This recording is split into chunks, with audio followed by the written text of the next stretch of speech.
Good morning and welcome to Live in a Greenhouse on YouTube. If you're new here, this channel is about my journey to design, build, and then live in the first greenhouse enclosed tiny home in the United States. Today I'm going to focus on that live in a greenhouse part of the journey. This is my 9th month living full-time in the house, and it's my first spring learning the best way to deal with the light and the heat, while also setting up foundational elements like building the raised bed frames and installing the irrigation. To set the stage, daytime high temperatures outside the greenhouse now range between the upper 60s to low 80s, with the nighttime lows from the upper 40s to low 50s. I leave the bedroom door open to the greenhouse overnight, but close the doors to the living room and bathroom. I turned off the mini split heater a couple months ago, but overnight the rest of the house only cools off to the mid-60s.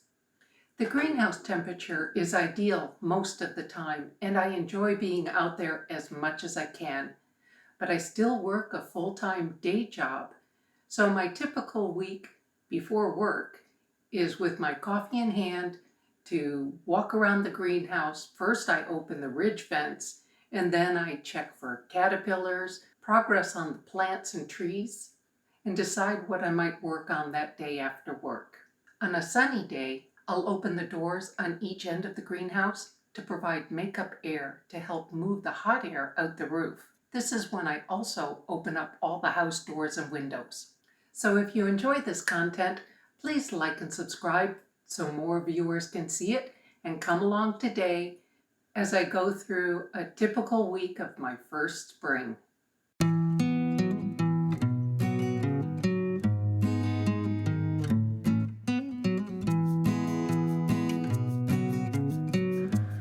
Most mornings, I enjoy looking from the kitchen into the greenhouse while waiting for the coffee to finish. One benefit of the greenhouse is I can put out the red bag food donations the night before, even in the rain, for pickup in the morning. It's warm enough to put the houseplants outside in the greenhouse. The cilantro I started from seed a few weeks ago, but the other 2 plants actually made it through the cold and low light over the 2 years in the trailer. In my excitement to have plants decorating the seating area, I forgot that African violet could not handle this much light. It wilted very quickly and got moved back inside the house. If you've been following for a while, you'll know the ups and downs I've been through with this Myers lemon. I thought it froze over the winter, then it recovered and was covered in flowers. Then, almost overnight, about half the tree began to die. Imagine my surprise to find these little lemons. These 2 pots of carnations were transplanted from where I towed them into a bed at my sister's garden a couple years ago, where a kale grew around them while I forgot they were there. The pink began blooming a couple weeks ago, and now the yellow are finally opening. To unwind after work, I make another sweep of the greenhouse looking for caterpillars and any seedlings that need more water. Then, if I'm still feeling ambitious, I work on a task like hauling dirt, installing irrigation, weeding, or organizing around the potting bench. If I'm not feeling ambitious, I do research, make plans, edit video, or just relax. Last week I hauled enough dirt to fill one of the purple beds and almost filled the second before I ran out of energy. So tonight I finished filling this bed, transplanted the bok choy and a couple tomato seedlings, plus sowed carrot and radish seeds.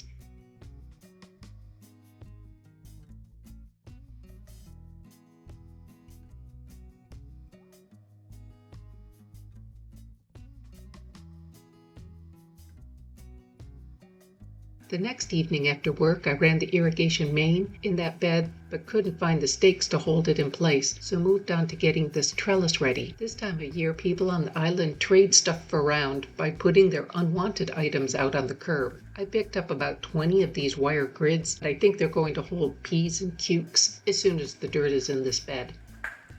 We had almost no rain in May, and I've been watering plants, so I was curious where the water level would be. Not even a dent. Avery comes tomorrow to move dirt into the raised bed frames and around the sitting area, so I moved the furniture to give better access for the cart. Ick, at least this one is outside. All glass in the doors and windows is heat reflecting, and so far I find it's really effective. Still, I'm developing a follow the sun routine to close and open curtains as the sun moves past the living room to the bedroom. Earlier this week, when the outside temp got above 80, I closed the house doors and windows and turned on the air conditioning. Yesterday, a neighbor offered plants from her yard, so after digging clumps of violas, creeping jenny, iris, cosmos, and some other plants neither of us knew what they were, I spent a couple hours potting them up until I can plant them around the sitting area.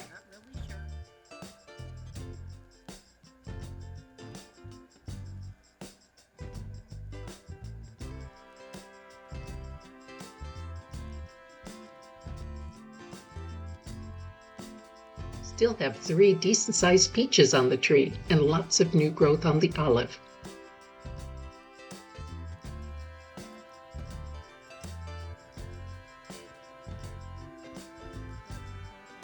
Three days later, there's not much difference on the tomatoes, but the radish seeds are coming on quickly.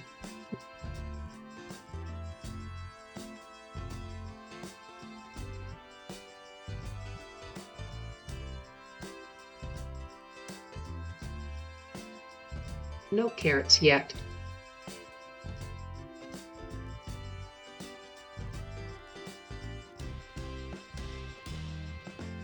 Lots of bok choy sprouts.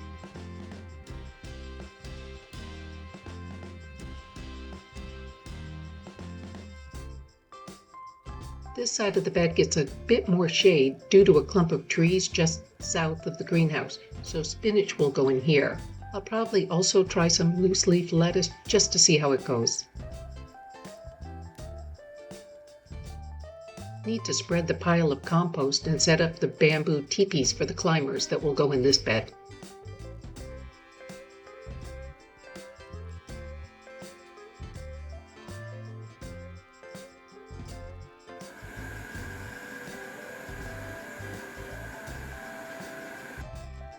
The sunlight this time of year is too bright for comfort in the sitting area, so the plan is to put up sunshades just over the sitting area.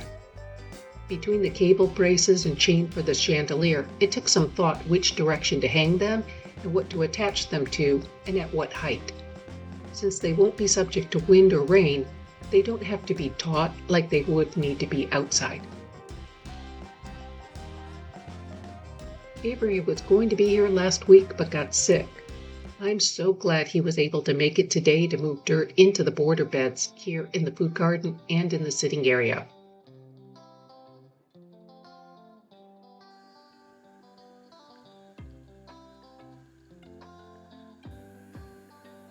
Later that evening, I fine-tuned the level and started to lay out the plants.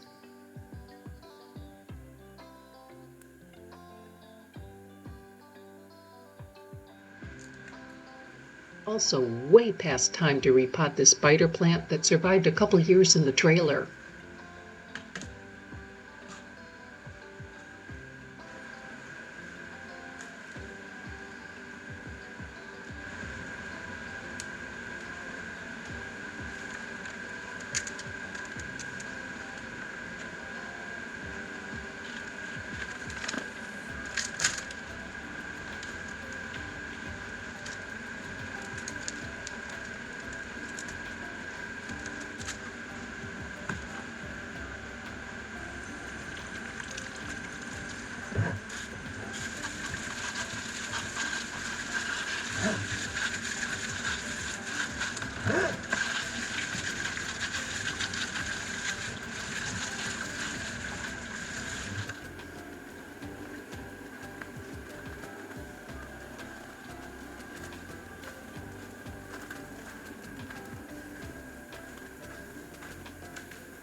Hope it likes its new home.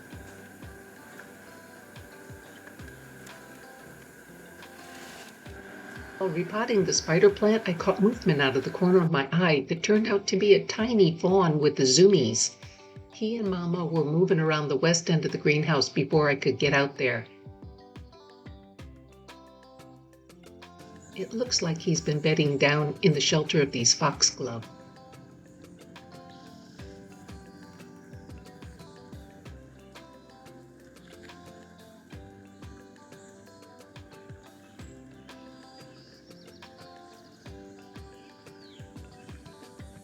Early Saturday morning, the volunteers pick up the red bags, and the greenhouse is back to my private sanctuary.